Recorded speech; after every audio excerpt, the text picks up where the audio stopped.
For a lot of fleets, the pandemic has changed what they think about how many vehicles need to be owned for the sake of passenger transportation. At the end of the day, everything is about saving money. And anytime an organization is looking to improve, it's usually based on the goal of being more economically efficient, even if it's indirectly related to that.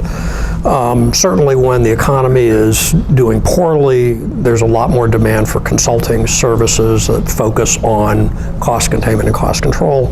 When the economy is expanding, organizations tend to think more strategically. So prior to the pandemic, for example, a lot of the consulting work that we were doing was more strategic in nature. It was dealing with some of these phenomena that I've been talking about, the brain drain, organizational realignment, insourcing versus outsourcing, improving replacement programs.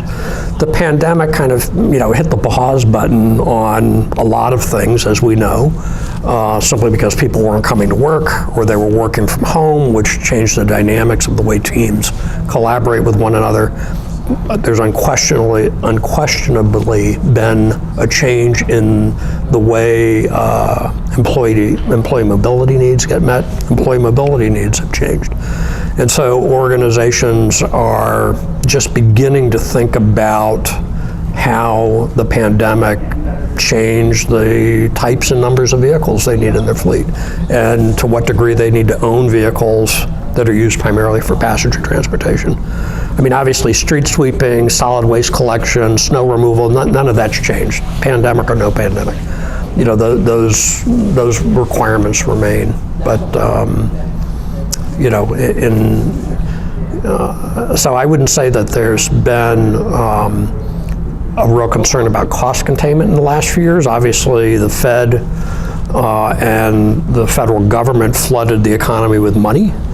So the good news is, unlike with the Great Recession, which was pretty uncomfortable back in, as we know, back in 2009, 10, 11, where you just saw replacement funding dry up, I haven't sensed that there's been that much of an adverse impact this time around, and I think that's largely because of the interventions by the Federal Reserve and by the federal government.